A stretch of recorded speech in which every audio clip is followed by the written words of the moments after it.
તો નમસ્કાર મિત્રો, સ્વાગત છે અમારું એકવાર ફરીથી YouTube ચેનલમાં। તો મિત્રો આજે આપણે વાત કરવાની છે HDFC ની સ્કોલરશિપના ફોર્મ ભરવાના શરૂ થઈ ચૂક્યા છે। તો મિત્રો તેના માટે ક્વોલિફિકેશન શું માંગ્યું છે, કયા કયા ડોક્યુમેન્ટની જરૂર પડશે, કોને કેટલી સ્કોલરશિપ મળવા પાત્ર છે અને મિત્રો કેટલા ટકા ઉપર સ્કોલરશિપ મળશે તેની સંપૂર્ણ માહિતી આપીશું આજે આપણે આ વિડીયોમાં। તો વિડીયોને એન્ડ સુધી બન્યા રહો અને તમારા સગા સંબંધી સાથે શેર કરો જેથી તે પણ સાચી માહિતી મેળવી શકે। તો ચાલો મિત્રો વિડીયોને કરીએ શરૂ। પહેલા તો મિત્રો તમારે ક્રોમ બ્રાઉઝર ઓપન કરવાનું રહેશે।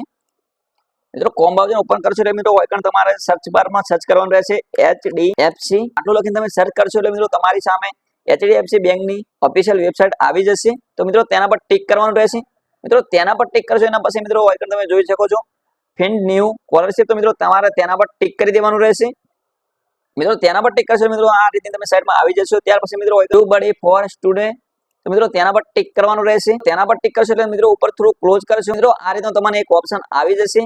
ત્યાર પછી મિત્રો આઇકન લખેલું છે સ્કૂલ લેવલ અને મિત્રો આઇકન લખેલું છે કોલેજ લેવલ। તો મિત્રો આપણે સ્કૂલ લેવલમાં ટિક કરીશું। તો ટિક કરીશું એટલે મિત્રો આ રીતનું ઓપ્શન બધા આવી જશે। ત્યાર પછી મિત્રો આપણે જવાનું છે HDFC બેંક જ્યાં છે ત્યાં આગળ આપણે ટિક કરવાનું રહેશે। ત્યાર પછી મિત્રો તમે જોઈ શકો છો ક્લાસ 1 થી 12 તો મિત્રો વ્યૂ ડિટેલ પર ટિક કરી દેવાનું રહેશે। તેના પર ટિક કરીશું એટલે મિત્રો આની ઓનલાઈન ફોર્મ ભરવાની છેલ્લી તારીખ છે 4/9/2024। ત્યાર પછી મિત્રો ક્લાસ 1 થી 12 માં ધોરણ ભણતા અથવા ડિપ્લોમા ITI કરેલું હોય તે મિત્રો આઇકન ઓનલાઈન ફોર્મ ભરી શકે છે। ત્યાર પછી મિત્રો મેક્સિમમ 50% હોવા જરૂરી છે। ત્યાર પછી મિત્રો ફેમિલી ઇન્કમ 2.5 લાખ થી ઓછી હોવી જોઈએ। ત્યાર પછી મિત્રો કેટલી સ્કોલરશિપ મળવા પાત્ર છે તે મિત્રો આપણે જોઈએ। તો મિત્રો તમે જોઈ શકો છો ક્લાસ 1 થી 6 માં ધોરણ ભણતા માટે વિદ્યાર્થીઓ માટે 15,000 રૂપિયા સ્કોલરશિપ મળવા પાત્ર છે। ત્યાર પછી મિત્રો આપણે વાત કરીએ જોઈએ તો મિત્રો તેની પણ તારીખ સેમ જ છે ઓનલાઈન છેલ્લી ફોર્મ ભરવાની। ત્યાર પછી મિત્રો આઇકન જોઈએ BCom BSCC BA BCA BTech MBBS LLB BArch મિત્રો જે આ લખેલું છે એ તમામ સ્કોલરશિપના ફોર્મ ભરવા માટે યોગ્ય છે। ત્યાર પછી મિત્રો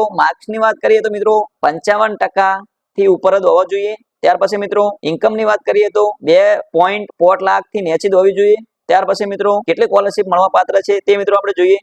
તો મિત્રો તમે જોઈ શકો છો સ્ટુડન્ટ જે ગ્રેજ્યુએશન કરે છે તેમને 30,000 રૂપિયા સ્કોલરશિપ મળવા પાત્ર છે। મિત્રો ગ્રેજ્યુએશન પૂરું થયું અને ગ્રેજ્યુએશન ઉપર છે તેમને મિત્રો 50,000 રૂપિયા સ્કોલરશિપ મળવા પાત્ર છે। પછી મિત્રો આપણે વાત કરીશું MCom ને MA માટેની અને MTech માટેની। તો મિત્રો ત્યાર પછી આપણે ડિટેલમાં જવાનું છે। તો મિત્રો જોઈ શકો છો તો પછી મિત્રો MCom MA MTech કે MBA જે મિત્રો લખેલું છે એ તમામ સ્કોલરશિપ લેવા માટે સક્ષમ છે। ત્યાર પછી મિત્રો આપણે ટકાની વાત કરીએ તો મિત્રો મેક્સિમમ 50% થી ઉપર હોવા જોઈએ। ફેમિલી ઇન્કમની વાત કરીએ તો મિત્રો 2.5 લાખ થી ઓછી ઇન્કમ હોવી જોઈએ। ત્યાર પછી મિત્રો કેટલી સ્કોલરશિપ મળવા પાત્ર છે તેની વાત કરીએ તો મિત્રો જોઈ શકો છો આગળ જોઈએ કે સ્કોલરશિપ કેટલી મળવા પાત્ર છે। જે MA કરેલું છે ગ્રેજ્યુએશન મતલબ તે સ્ટુડન્ટ માત્ર 35,000 રૂપિયા સ્કોલરશિપ મળશે। જેને MBA કરેલું છે MTech કરેલું છે તેમને મિત્રો 75,000 રૂપિયા સ્કોલરશિપ મળવા પાત્ર છે। ત્યાર પછી મિત્રો આપણે ડોક્યુમેન્ટની વાત કરીએ તો મિત્રો તમે જોઈ શકો છો તો મિત્રો ડોક્યુમેન્ટમાં શેની જરૂર પડશે મિત્રો પહેલો તો તમારે આધાર કાર્ડ, બીજા નંબરમાં બેંક પાસબુક, ત્રીજા નંબરમાં ફી પાવતી, ચોથા નંબરમાં જાતિનો દાખલો, છઠ્ઠા નંબરમાં આવકનો દાખલો, સાતમા નંબરનો